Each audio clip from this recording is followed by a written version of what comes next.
आपण पाहत आहात नाशिक खबर न्यूज, जनतेचे हक्काचे व्यासपीठ। नाशिक जिल्हाधिकारी कार्यालयात जनगणना 2027 मोहिमेच्या पार्श्वभूमीवर स्वतंत्र जनगणना कक्षाचे उद्घाटन करण्यात आले।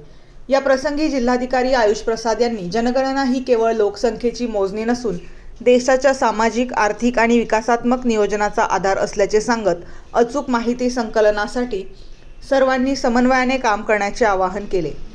या जनगणना कक्षाचे उद्घाटन आमदार माणिकराव कोकाटे, आमदार सीमा अहिरे, आमदार नितीन पवार, आमदार सरोज आहेर यांच्या हस्ते करण्यात आले। यावेळी अपर जिल्हाधिकारी देवदत्त केकाण, अपर जिल्हाधिकारी हेमांगी पाटील, तहसीलदार प्रदीप वरपे, डॉक्टर दिनेश बच्छाव तसेच सांख्यिकी अधिकारी मेघा इंगले यांच्यासह विविध विभागांचे अधिकारी व कर्मचारी उपस्थित होते।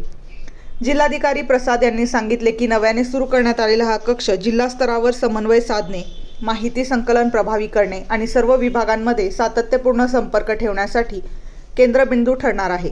प्रशिक्षण, नियोजन, डेटा व्यवस्थापन आणि अहवाल सादरीकरण या सर्व बाबी एकाच ठिकाणी सुलभ होणार आहेत। यंदाच्या जनगणना प्रक्रियेत डिजिटल तंत्रज्ञानाचा मोठ्या प्रमाणावर वापर करण्यात येणार असून mobile app, online data entry आणि रिअल टाईम मॉनिटरिंगमुळे माहिती संकलन अधिक वेगवान, पारदर्शक आणि अचूक होणार आहे। तसेच ग्रामीण व शहरी भागांमध्ये जनजागृती मोहिमा राबवून नागरिकांमध्ये जनगणनेबाबत जागरूकता निर्माण केली जाणार असून नागरिकांनीही या प्रक्रियेत सहकार्य करावे असे आवाहन प्रशासनाकडून करण्यात आले।